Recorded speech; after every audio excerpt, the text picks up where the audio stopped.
আসসালামু আলাইকুম এভরিওয়ান, কেমন আছেন সবাই? আশা করি সবাই ভালো আছেন। আমি আলহামদুলিল্লাহ ভালো আছি। তো সবাইকে জানাই ঈদ মোবারক। তো আমি চাঁদ রাতে কী করলাম জাস্ট এটাই আপনাদের সবার সাথে শেয়ার করার জন্য চলে আসলাম।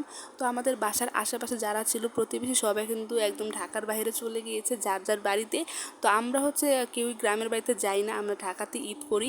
আর আমি আমার শ্বশুর বাড়িতে যাইনি, যেহেতু আমার হাজব্যান্ড দেশের বাইরে থাকে, যার কারণে আমি এখানে থেকে গিয়েছি। আমার অনেক বেশি কষ্ট লাগবে, যার কারণে আমি আম্মুর সাথেই থেকে গিয়েছি। আর আমি ছাদে গিয়েছিলাম চাঁদ দেখার জন্য, বাট আকাশটা অনেক মেঘলা মেঘলা ছিল, যার কারণে চাঁদটা দেখা যাচ্ছিল না। আর আমি রুমে চলে আসছি মেহেদি দেওয়ার জন্য, আর আমি একা একাই মেহেদি পরেছি। আমি কিন্তু মেহেদি তেমন একটা পড়তে পারি না, তো অনেকেই দেখি ঈদের 2 দিন 3 দিন আগে মেহেদি পরে, মানে রঙটা যেন গাঢ় হয়। তো আমি রঙ গাঢ় হোক আর যাই হোক, আমি কিন্তু চাঁদ রাতেই মেহেদি পরতে অনেক বেশি পছন্দ করি। আর মেহেদি আমার এমনিতেও অনেক বেশি ভালো লাগে, তো আমি চেষ্টা করি চাঁদ রাতেই মেহেদি পরার জন্য। তো আমি কিন্তু হাতে মেহেদি পরেছি। তো দেখেন আমার মেহেদিগুলো তো কেমন হয়েছে অবভিয়াসলি জানাবেন। আর কারা কারা মেহেদি পরা হয়ে গিয়েছে অবভিয়াসলি আমাকে কমেন্টে জানাবেন। তো আসসালামু আলাইকুম।